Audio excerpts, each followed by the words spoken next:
Welcome to the Defender Diaries, where I invite motoring minds to chat cars, restoration and motorsport. I'm Dominique, Chaleyer, an Australian historic car racer, restoration professional and fanatic for everything machines, media and the mind. So jump in and let's go behind the chicanes. G'day everyone, I'm here in Castlemaine, which is just a shot out of Melbourne. It's a beautiful country space and I've wrangled time with the amazing Aaron Barnes. Aaron, where are you, buddy? Oh shit, I almost lost you. See, I take a sick pleasure in watching people get into and this just car. slipped down. Yeah, I know. I almost split my pants. Hello. How you going? I'm doing well. How you going? Very good. Yeah. Sorry, I'm just going to adjust the microphone. And we're joined here by beautiful Jayco, who is a Kelpie Cross. Come here. Come up. Hello, Jayco. Five. Come on, 5. Good boy. Yep. Aaron, you're also known as Barnesys Builds on YouTube. You've got quite an amazing following. And that's how I came across you, because I love the variety of cars that you are interested in, and your restoration approach is very real. Yeah, thanks. It's what, 4,800. I think I just ticked over subscribers, which is, pretty modest for a channel, but it was never about, growing a community. It was just about putting some content on YouTube that can help others restoring old Holdens, because there was no content out there at all. So yeah, that was the aim. And, teaching people how to, repair rust panels on these cars, because I think that's the most expensive part of any restoration, is doing the fabrication. And something like a ute that's worth, when it's restored, 14,000 or 20,000, you're not going to spend $70,000 on getting someone to do the fabrication. Yeah, some people level. do now with the Holdens and the value and just people wanting them. And True. It's definitely done a bit of this in the last 12 months, hasn't it? The Australiana. Well, about time too, because I think Holden's been, some of those classics have been undervalued for a long time. So they're finally being realised. And the utes aren't as popular as the Bonaros or anything, but yeah, they're starting to become popular now. So, speaking of utes, you've got a couple of true blue beauties. You've got a 1982 Holden WB ute. Yep. She's done. Resto's done. You can watch that on YouTube. There's a little bit more to do. Yeah, so all the bodywork's done. I've done the chassis. I've done the suspension. Now I'm up to the hard part, which is the engine, and getting that in and restoring that, and then it's paint, and then I can put it together. So I'd love to get it finished by the end of this year. And the whole crescendo of the YouTube series is to take it to a drive and go to the Hanging Rock Car Show. Ah, nice. And like the Christmas car yeah, show? Yeah. I think it's in February. Yeah. Okay, then it's not the Christmas. Well, it's a summer Christmas vacation thing. It's just a great car show, and Rock it's always dressed as Santa and Fair. Yeah. 2 months. Hey guys. 2 months late. COVID, blame it on Yeah. COVID. Well, COVID cancelled the last one, so I think it'd be really good to go to that one, but we'll see. It's get a bit of a convoy going. I don't know, whoever's got their utes, finished at the time, they can come along. We'll all meet up and, have a look at each other's utes. That's not a euphemism either. It's gold. Yeah. A couple of other cars that I wanted to touch on that you've got on your Instagram, for instance, is your Porsche 911, which looks really, really fun. Yes, it is. It's a 1998 996 911, and it's a 3.4 litre. It's flat 6 and manual 6-speed, and it's a beauty. Yeah, I love it. Such a good car to drive, and just handles like it's on rails. The dark side. That's what we call it, the Porsche. Oh, really? Oh, we call the Porsche thing the dark side, going to the dark side. Why is that? And that's this in racing an Alpha versus Porsche thing. And so we say, they're going to go over to the dark side, crossover. The Italians versus the Germans. They're so well built, though. It's just, they really are just built like tanks. They are. Yeah. Like this baby tank. Yeah, this is literally a tank. Yeah. Speaking of, and behind us, we've got your Land Rover. Your Land Rover. I'm just having a moment. Series 2 project car behind us. Yeah, so that's 1958 Land Rover Series 2, and I got that absolutely for nothing, basically, about just before COVID, because the story goes that it was my grandfather's back in the day, and my neighbour 20 years ago was friends with my dad. He was driving it around and he sold it to him, And then he was going to, 20 years later, he was going to scrap it. And he contacted me in Facebook and said, listen, apparently this is your grandfather's. Would you like it? Because I'm literally going to scrap it. And I said, okay. So I grabbed a trailer and he pushed it on with a bulldozer or a bobcat. And then I've literally rolled up here with a trailer, skull dragged it off that tree, and that's where it stayed. So it's pushed up against a tree. Yep, pretty much that's stopping it from rolling down the hill. It's I just didn't have the heart to throw it away. So it's got an engine and everything in there. It's the brakes and the clutch are gone, but we've basically done some work to it yesterday and it starts up, so I'm going to start it for you later on. And oh, sweet. You can hear it purr. It's amazing after 20 years how clean it sounds. Yeah. I think Beaux, the Defender, is jealous of its patina because money can't buy that. No, that's it. No, it's. I'll definitely leave that too. I think, it's so good. Bags of character, as they say. I love it. All right, I've got a few questions for you while I've got you. I know you're really, really busy. As we've mentioned, you've got all these amazing restos on and real life as well, outside of being a YouTube star. I wanted to know what your process in selecting your projects is. So, for instance, do you start with a car in mind that you want and then you go hunt for it? Or is it more opportunity-based, like what crosses your path, like the beautiful gift behind us? I think it's a 50-50. Like, that was opportunity, and it's going to be great to actually turn into a working vehicle around this property because they are great little workers. They're great four-wheel drives, and they just got enough room in the back to put a chainsaw in and some tools. And chainsaw, just go and chop stuff up. So you just go and we're going to fix a fence or go and cut some wood.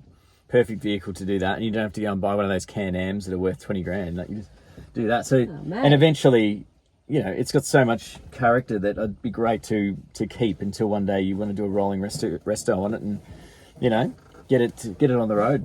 I love it, and it doesn't matter if you like bash into a tree with it. It's like, that's right. Just add another one in. Yeah, they're pretty tough. But the other one, that HZ that I've got, that was a very specific build in mind. So I want to do a HZ Sandman replica. You can't find them. I've looked everywhere. I found one in a barn up in Shepparton, just with like classic barn find, but the guy wouldn't part with it. And those who do have them know what they're worth now, and they're just, they're asking silly money. So I love the look of them, and so I want to do a tribute, as they say, and do a HZ Sandman tribute because that was the best model. And put an LS1 in it or some description, fuel-injected engine, and make it sort of more modern, sort of retro build. Because I haven't done that. I'm doing the WB's more sort of just, that's the way it was. Better that I'd like to do a retro build for the next one. Going to put a surfboard in there and hit the waves and go full pelt? Yeah. Ridgy-didge. I love it. Okay. The HZ has got the round lights, and the WB's got the square lights. And WB was always... So I used to go to B&S balls back when we were all, 21, 22. And what's B&S? Bachelor and Spinster ball. Bachelor and Spinster ball. So that was like a rural thing to go and meet people when you were, younger, and you didn't, farmers used to do it back in the day. And then it sort of progressed into the 90s as these big beer drinking parties that just involved circle work in those old Holden utes and Ford utes.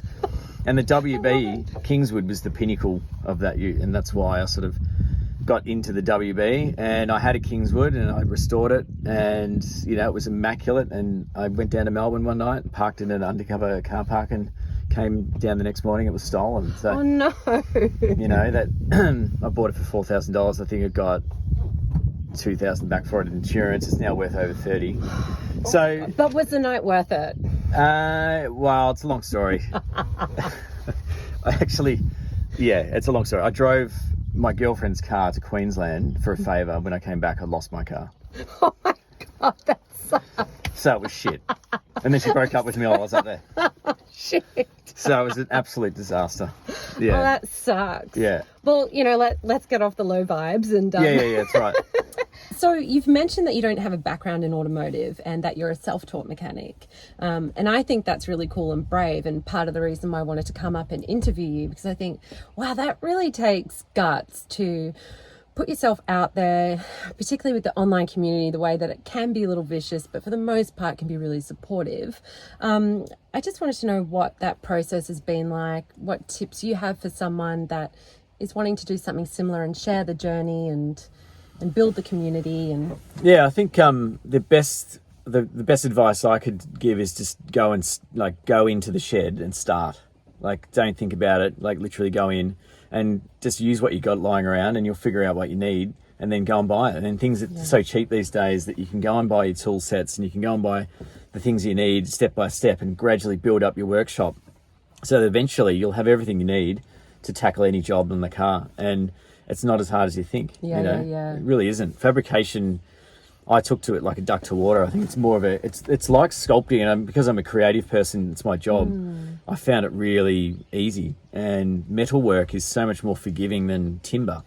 So you can, true. It's like you can always get metal back some way, but once you do something in timber, it's gouged out, it's done. So metal is really a cool material to work with, and I found it really therapeutic, the whole process of fabricating that body on the WB. And the mechanical side, as far as spanner work on the engine, I've got a lot to learn. I don't consider myself a mechanic at all. So hey, Knuckles, let's have a look. You're working hard, dude. Yeah, I almost took my finger off this morning with the car. Oh, that's probably just from the property, but yeah, they're getting there. You're working. I'm working now. I've definitely had my fair share of burns and cuts from this build, but it's been a great journey so far, and the community on YouTube is fantastic.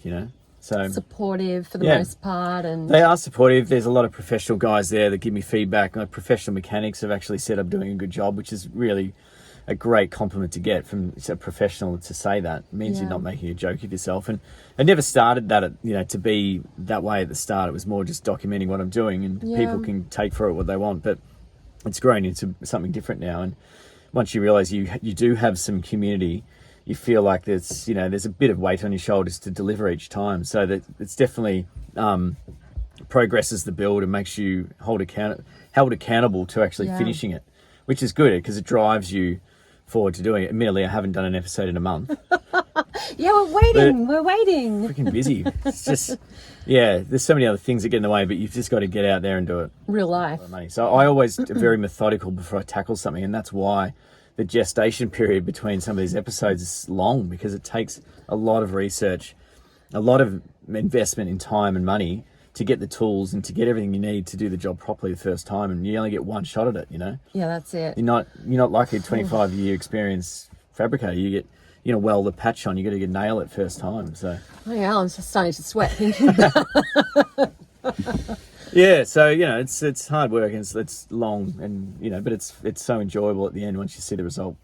I'd really like to know what one of the most joyous moments for your restoration journey has been, be it small, like finding a particular little screw that you've been hunting around for, or be it big, like, a major part of the restoration process finished. What was it that was like, I think, getting the body onto the rotisserie and off the chassis, and then finally coated in 2-pack epoxy was fantastic. That was a real moment where I've looked at the shell and went, I've transformed this shell from this old rusty piece of shit that you throw away. A corpse. Oh no, you wouldn't throw away a corpse. Sorry. There's plenty of mine shafts around here, so that's so dark. yeah. But it's sort of like I saw it for the first time, the thing from what I started with to the thing that was there that was completely different, and it was all completely fixed, and I was like, wow, I actually did that, and that was a moment of clarity of going, well, all that hard work's sort of paying off. Champagne showers or tinny over the head, shoey, I just smashed the WB can over my head and said, well done. That's so hardcore. I love it. That's how they do it out here in Castlemaine. Right. Yep, that's it. Just sprayed it all over the ute. Give some to Jayco. He looks like he's on a resting mission at the moment, which is very lovely. Good boy. What a great little shotgun rider. Oh, he's like, really, Dad? Come on. Chill. Come here. Up. Hello. Jayco.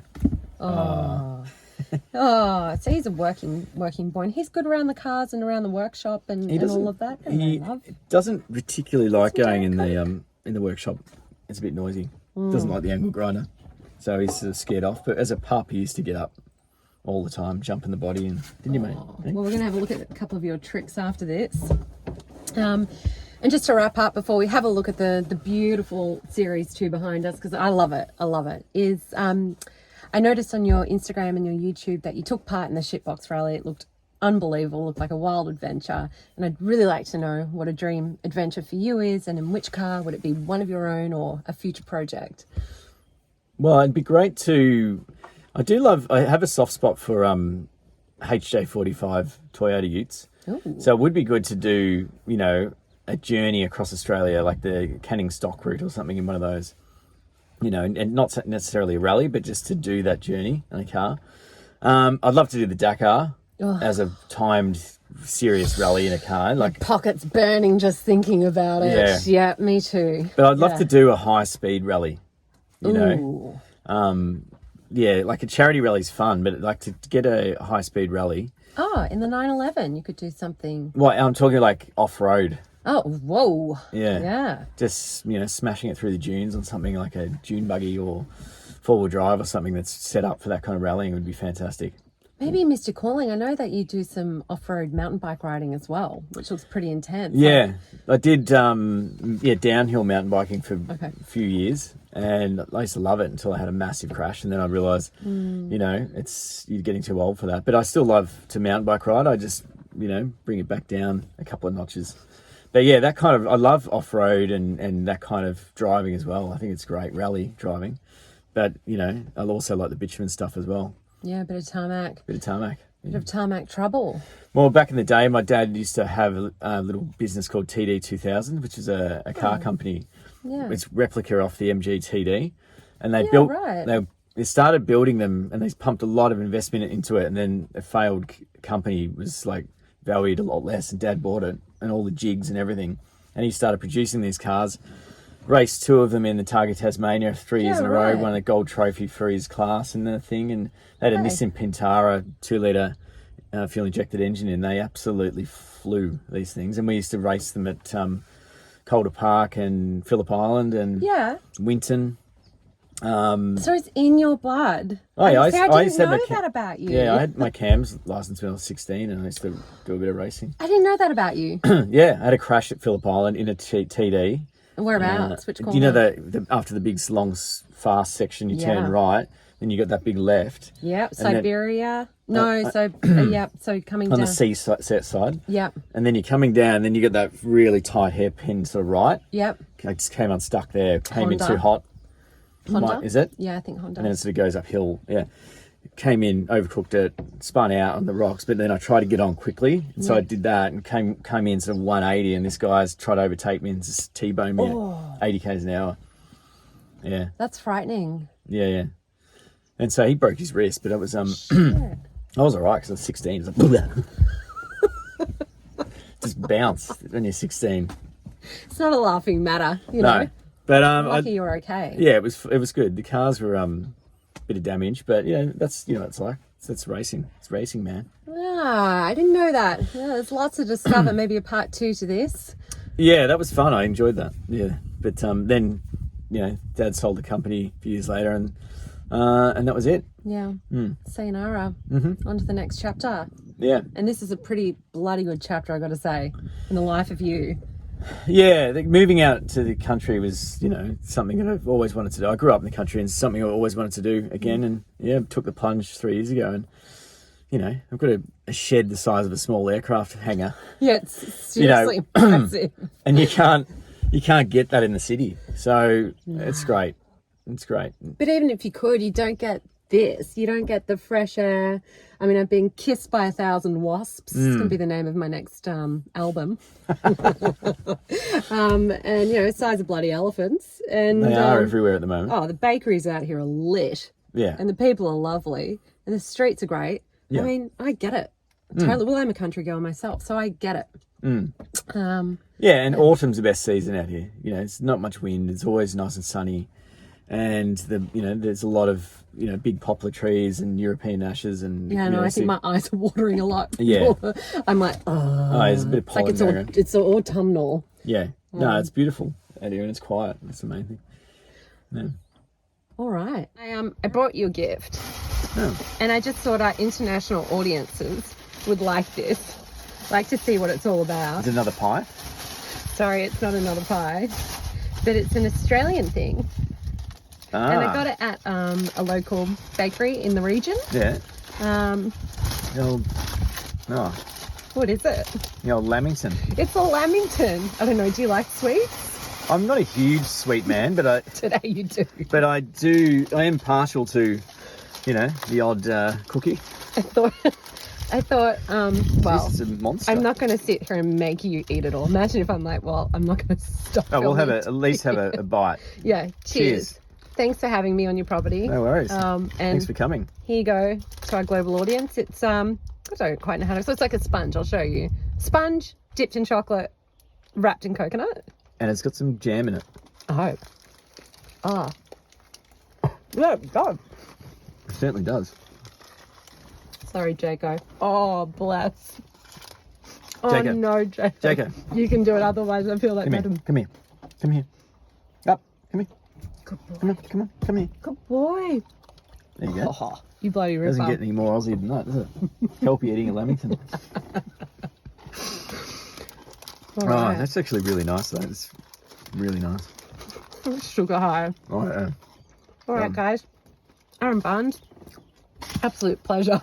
Thanks for having me. I have to do the send off. And Jayco, thank you so much. And we're going to tack on a little bit of Series 2 fun after this. See you guys. See ya. Yeah, so this is the Land Rover. And, yeah, it's in disrepair. It needs new tyres. But it's got an engine, and the engine runs, and I was just going to show you how. So basically, just jerry-rigged a little fix where we've just got the ignition we can't find, so we've just done a blue lead straight from the coil to the battery, and then once you put the old earth on, it's ready to fire up. So I'll just give you a demo. It's amazing after 20 years sitting in a paddock, listen how easy it starts. Jayco's waiting in anticipation.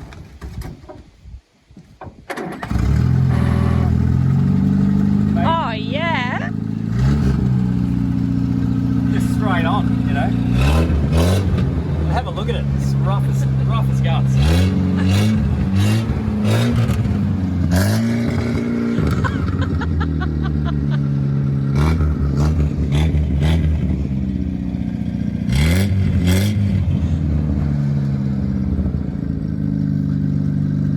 That's awesome. That is awesome. Wow. Oh my God, I love it. It's amazing that, the carby is not clogged at all after 20 years. I can't believe it. Just listen to it. It's purring. Yeah. I get over it. Let's have a look under the old hood. Ticking away like a well-oiled machine. It's how quiet is it? It's really quiet. I just can't get over it. It's just simple